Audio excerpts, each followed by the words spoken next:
ku ne xam ne ne yàlla daa bind te yemalewul am na ñu matal am ñu matlewul waaye ba mottali amee ba léegi kenn sonnatul buur kattan di produit 100% naturel sans effet secondaire ñu defare ko li nga xamante ni moo di petit cola bisaab ak jinjeer ñoo ngi jàppale leen ci seen wàllu kattan ak seen wàllu wërgu-yaram bu nekk jarna fi nguur ak keng ba ci kikirikiij waaye bii mooy seen buur di buur kattan ballonnement moo ci mën constipation faiblesse sexuelle diabète sinusite éjaculation précoce di joxe appétit sexuel teg ci itam day raxas sa biir ba mu set wecc wooteel gaaw ci 77 413 59 24 77 413 59 24 xar yëpp xar lañ waaye laadum da ciy gën te bu ñu nee góor ngóoraa tax. ñu ngi leen di nuyu mbokki internet yi safo di seetaan Sunugal 24 mbégte li ñuy am saa su nekk di janoo ak yéen ci le point de la rédaction muy jotaay yi nga xamante ni saa su nekk dañu koy amal di ci waxtaanee lépp loo xam ne si nii actualité la rawatina les faits divers ma ci ànd ak Moustapha Mbaye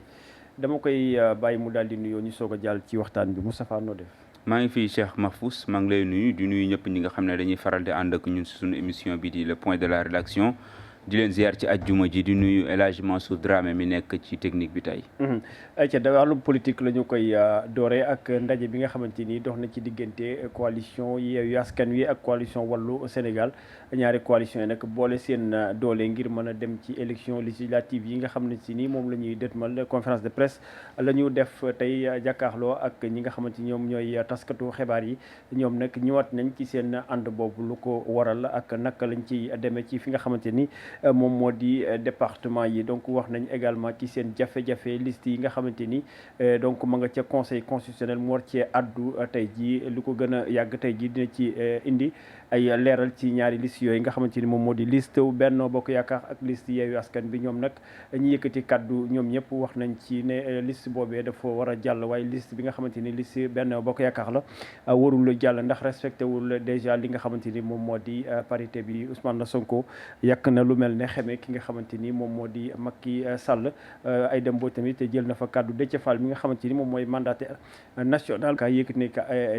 ay kaddu waaye ñi nga xamante ni aussi ñoom la ñu seqaloon ndaje mi muy Wallu Askan bi ñoom aussi jël nañ ñëw kaddu wax li nga xamante ni noonee la ñu gisee jafe-jafe yi nga xamante ni am nañ ko ci lii di législative yi muy élection yi nga xamante ni moom la ñuy dëtmal Moustapha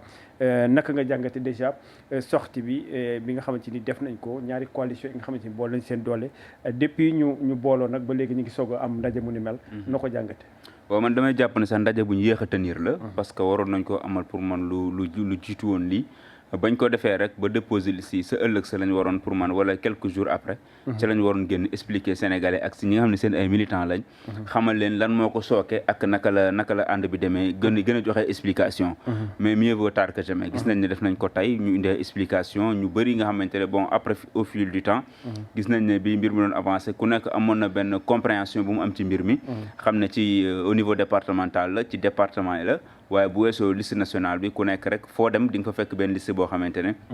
bu dee couleur Yewwi la da nga fay fekk ci biir waa Wallu bu dee couleur Wallu da nga fekk ci biir waa Yewwi donc muy démarche boo xamante ne man je me dis que ñu bëri comprendre nañ l'essentiel maintenant yéex bi rek moo ci amoon problème mais comme def nañ ko tey je pense que amatul lenn loo xamante ne mun nañ yaakaar ne dina indi confusion wala leneen lu ci am maintenant beneen mbir bu ma doon bëgg attirer attention rek mooy dama yaakaar ne Yewwi ak Wallu allure bi ñuy demee ci xeexu liste yi pour man dese naa tolloo waaw parce que boo gisee xeexu liste yi daanaka Wallu pour nga gis ko ci rarement defe naa bu mu jubi la ciy doog a addu donc te pour man je me dis que bu fekkente ne alliance lañu wax bu fekkente ne àndandoo la ñu wax sa morom fu bëtam xonqee war nga fa njëkk yow war nga fa njëkk génn njëkk taxaw ci xeex bi mais tu te rends nettement compte que à un moment donné tu te dis que sax waa Wallu fu ñu nekk parce que xeex bi yëpp tu sens que ni beneen opposition bi yëpp mi aar di keneen ak keneen da ngay gis ne xeexu Bennoo warul bokk da ngay gis ne waaye Yewwi kese ñoo ko yenu mooy surplus parrainage bi Yewwi nga doon gis à chaque fois ñuy communiquer di xeex di si taxaw di xëccu di wane ne ñi waruñoo bokk mais da ngay gis ne waa Wallu wala beneen opposition bi am na taxawaay boo xamante ne dese na am fermeté bi nga xamante ne moom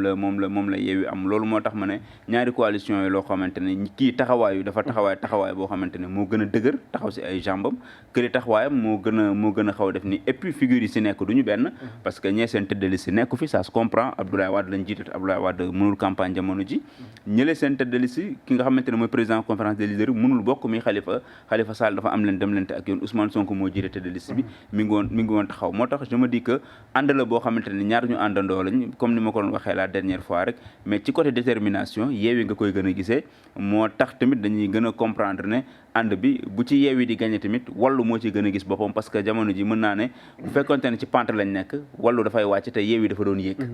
donc moom moo gën a soxla ku mu xëccu pour dem naam dina leen jàppale ci zone yi nga xamante ni bëriwuñu rôle dara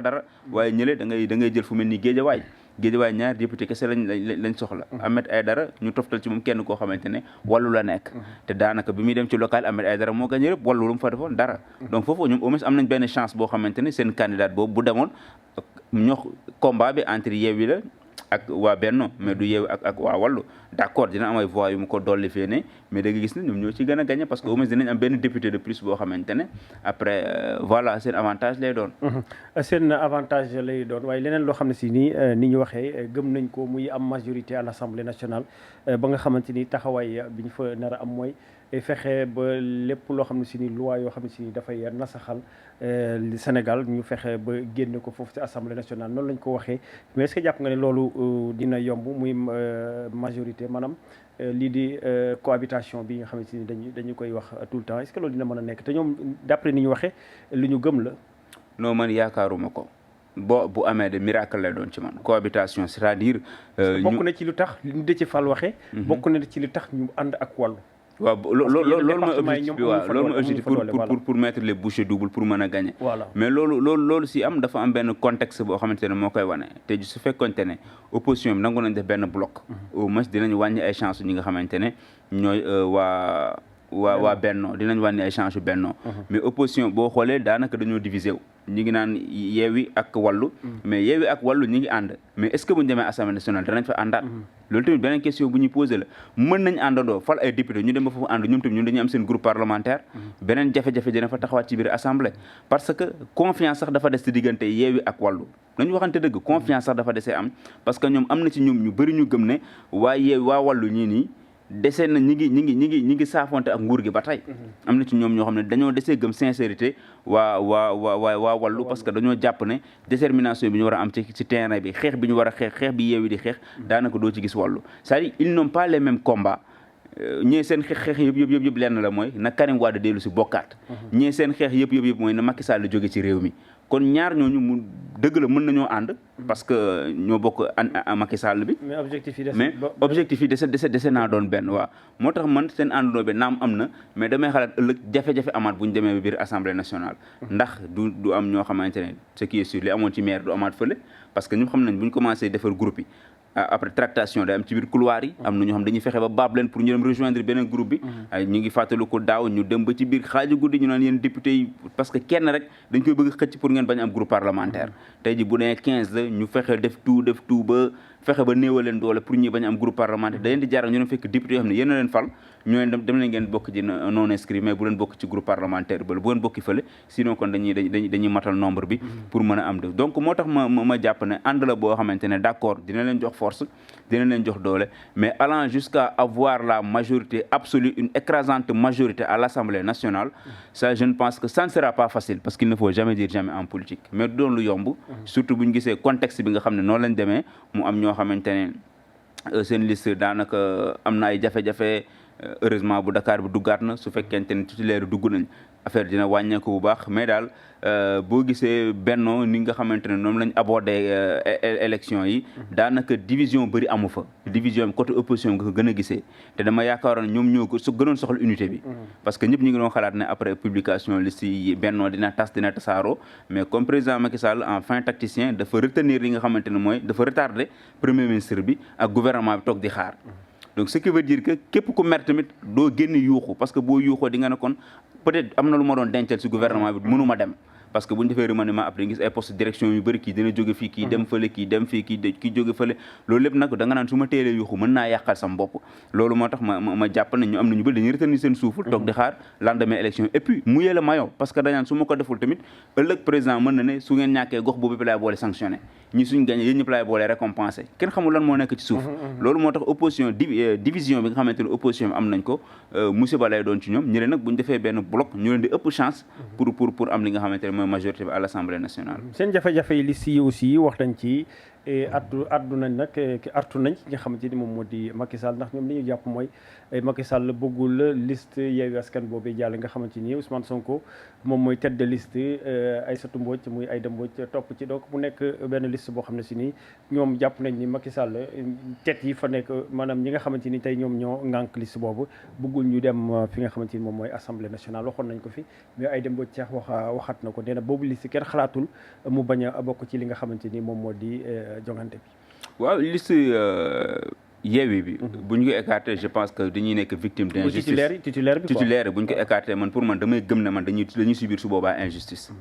parce que niñ def ba jàllale Benno bu ñu ko defee dañuy jàllale Yewwi donc bu fekkente ne ñaari coalition ñoo fi nekk ñoom ñaar ñëpp voté nañ lenn moo mën a am soit nga génnee leen ñoom ñaar ñëpp wala booy baal nga seet ay circonstances atténuantes wala leen ay jurisprudence yaa xam noo koy tuddee nga dugalaat leen yooyu ñaar pour man loolu laa gëm soit da ngay àtte nga dugal leen wala nga génneel ñoom ñaar ñëpp a faute ñoom ñaar ñëpp a def ay erreurs yoo xamante ne sa liste war nañ ko mën a invalider donc suñu demee ba direction générale des élections di xaaj liste yi di dugal ñii di bàyyi ñii pour man loolu gëwuma ko tamit parce que niñ dugalee ñiñ xaajee ñi génne liste titulaire génne dugal suppléant noonu la tey ji conseil constitutionnel mën a ñëwee tamit ne titulaire bu Yewwi bi dama koy indi seen suppléant laa éliminé donc moo tax ma yaakaar ne du sax dans le sens d'apaiser parce que su boobaa injustice dafay am li xel doon mën a nangu mooy tey jii su fekkoonte ne dafa ne Benno bokkoo Yewwi bokkoo su boobaa kenn du mën a crier di yuuxu di dem kii parce que dañuy comprendre ne kat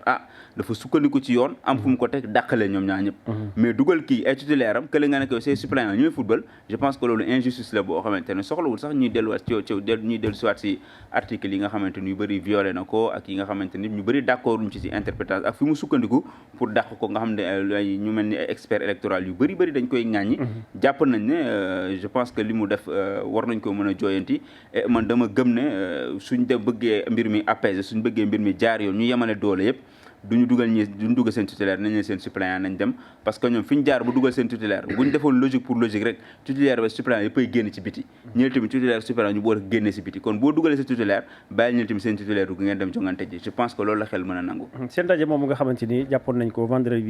bi tey jii lañ ko waroon a amal préfet bi dàq ko ndax dafa am ñoo xam ne si nii jàpp nañ ni ñoom ñoo njëkk a laaj place boobu Ousmane Sonko sax mi ngi leen di raye ci ndaje mi nga xamante ne ko amal tey ba wane benn vidéo boo xam ne si ni jàpp nañ ni loolu warul tax ñu mën a annuler seen li nga xamante ni moom wala ñuy ñàkk autorisé seen manifestation bi ñu amal mu ne foofu la fa nekk sax matul juróomi nit ak benn tente ak yu mel noonu la ko wane ci téléphone am ci conférence de presse bi nga xamante ni moom lañ doon def mais conférence de presse manifestation boobu Ousmane Sonko ak ñi nga xamante ni ñoom ñëpp ñoo fa jël kaddu nee nañ ñu autorisé ko sans ñu yàq ko autorisé dina am te dinañ rassembler li nga xamante ni moom la ñu soxla ci ay nit ndax am na ay nit yoo xam ne si ñu ngi jóge ci région yi partout waajoon seen ay car ba nar a ñëw mais le 8 bi nga xamante ni le 8 juin ci la ñu war a amal boobu les manifestations. waaw man dama ne manifestation bi li xel doon gën a nangu mooy bu ñu xaaroon ba conseil constitutionnel génnee kiiwam ba pare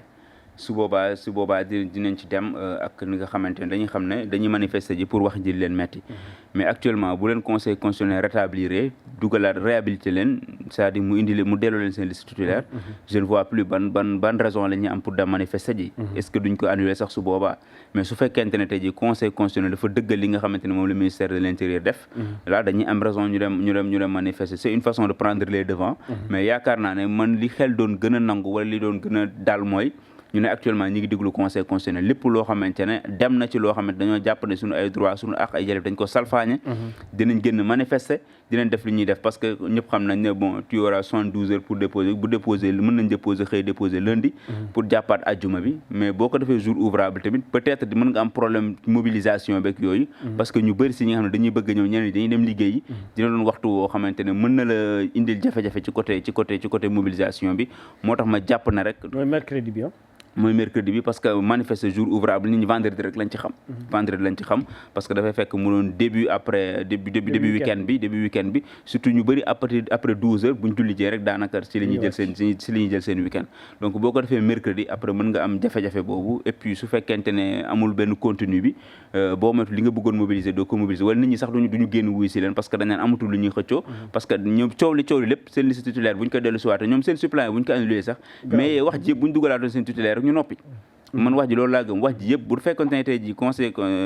direction générale des élections dafa ñëw mu dàq seen suppléant dàq ñële seen suppléant je pense que coow lu bëri nii marche du am sax kon parce que dañuy gëm ne kon Dakar delloo nañ leen seen tutelle lu ngeen di xulooti yéen du ngeen dem ba ñuy jël fii di dugal ay suppléant donc yaakaaruma ne kon wax ji dina ci am moo tax ma ne fi ñu toll nii benn issue rek laa gis boo xam ne conseil constitutionnel bu ko defoon dina apaiser mooy bu delloowaatoo ñee seen tutélaire génnee seen ay suppléant ñee mu bàyyi la ñu dem ak seen tutélaire bien vrai que logique gu xaaj liste bi kenn mënu cee d'accord mais étant donné que actuellement il sera hors de question nga jël leen ñoom ñaar ñëpp dàq leen ci biir élection parce que xam nañ fi mbir mi toll ak ni mu toll ñaari coalition yooyu je pense que Macky Sall du jël paaka di jam boppam c'est-à-dire dem élection naan sama liste dafa manqué nangam du ma bokk loolu xel xalaatu ko moo tax ma jàpp ne suñ ko defee dañuy def injustice moo tax comme yéen may ngeen seen bopp ngeen bokk may leen ñeneen ñu bokk tamit mu yem mais munoo may sa bopp dara pare xañ ko ñële parce que ñoom ñaar ñëpp fóote te loolu lu ñëpp teg seen bët la donc booy dàqal ñëpp mais pas ngay dugal kii di ko tànn li ngay dugalee yow tànku ndeyjoor ngay fubalee kii nga ne fubalee ak tànku càmmoñ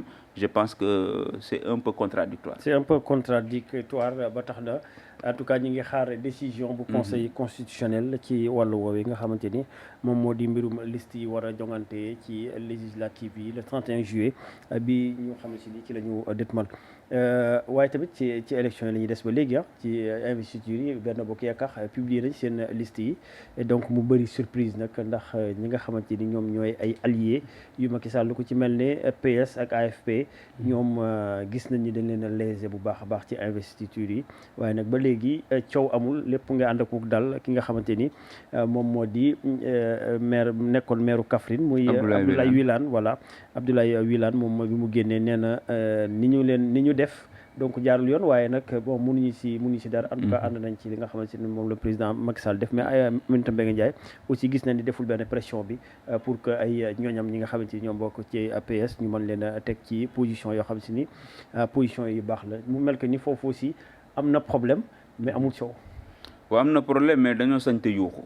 xam nga degré du benn ku la jox président conseil économique social environnemental jox la ñaari ministre su ma juumulee dooleel la waa am nga am ay DG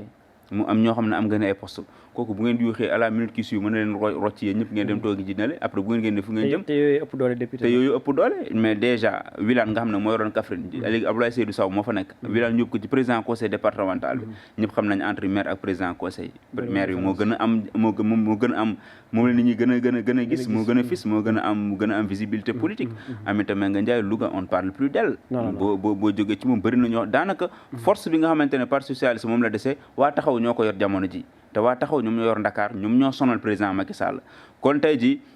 boo gisee investiture yi nga parcourir liste yi ndeysaan da ngay yërëm alliés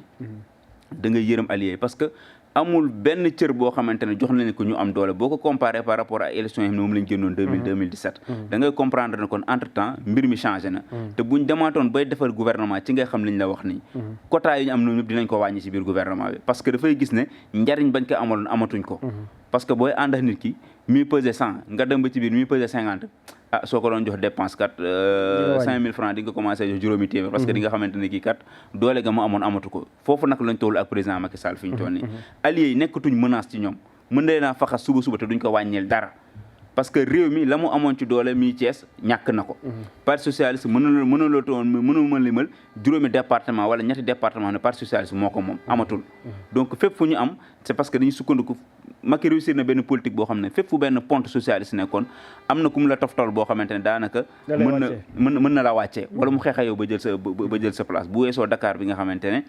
gis na ne socialiste yi ba léegi ña fa des la preuve sax wane na ko ñi mu investir à Dakar mooy ay socialistes yi nga xamante ne ñoom ñoo tenir tête ñi nga xam ne waa taxaw mais bu weesoo loolu ci biir dëkk bi ci biir gox-goxaade yeneen yëpp daanaka socialiste yëpp dañoo wàcc bu baax amatuñu benn doole loolu moo tax kooku tey ji sañul taxaw di yuuxu di am lenn lu muy revendiquer parce que lépp lu mu ci revendiquer après ci moom lay wëlbatiku ci moom lay metti moo tax seen bureau politique bi da ngay dégg communiqué bi ñu def ak ni Wilane doon waxee da nga leen di yërëm sax ndeysaan naam li ñu am neexuñu waaye dañuy d'accord ne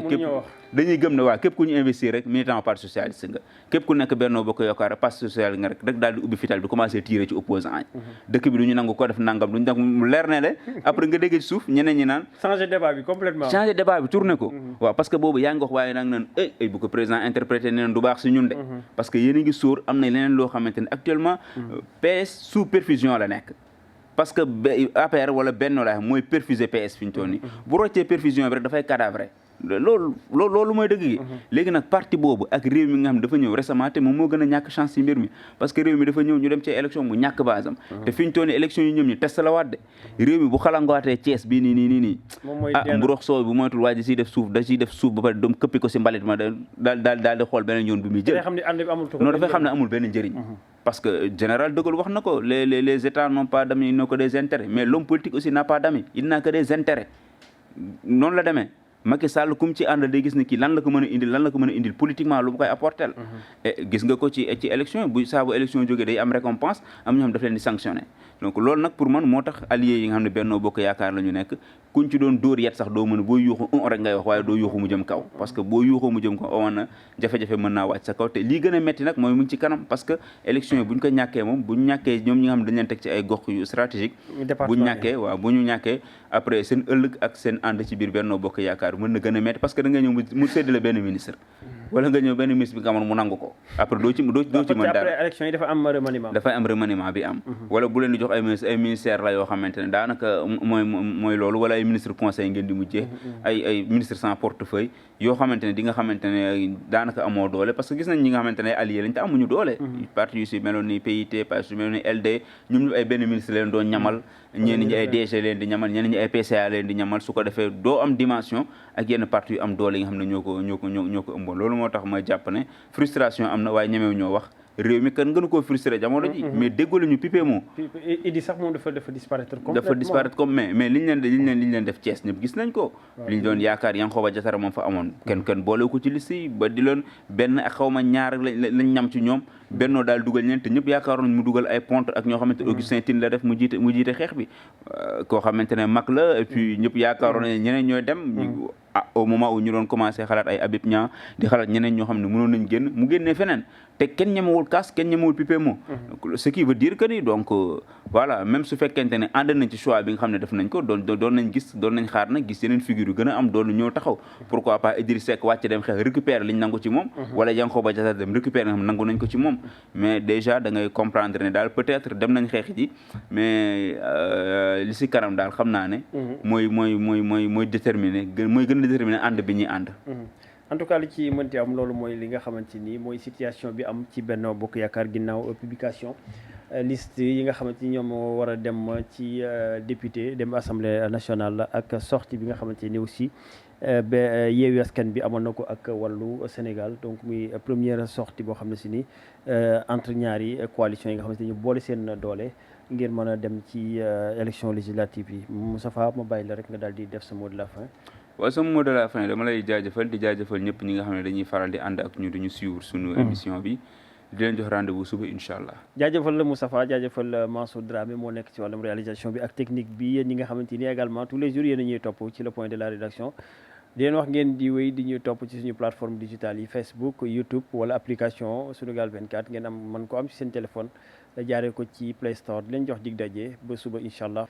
jàngeen jëf ku ne xam ne ne yàlla daa bind te yemalewul am na ñu matal am ñu matlewul waaye ba mottali amee ba léegi kenn sonnatul buur kattan di produit 100% naturel sans effet secondaire ñu defare ko li nga xamante ni moo di petit cola bisaab ak jinjeer ñoo ngi jàppale leen ci seen wàllu kattan ak seen wàllu wërgu-yaram bu nekk jarna fi nguur ak keng ba ci kikirikiij waaye bii mooy seen buur di buur kattan ballonnement moo ci mën constipation faiblesse sexuelle diabète sinusite éjaculation précoce di joxe appétit sexuel teg ci itam day raxas sa biir ba mu set wecc wooteel gaaw ci 77 413 59 24 77 413 59 24 xar yëpp xar lañ waaye laadum da ciy gën te bu ñu nee góor ngóoraa tax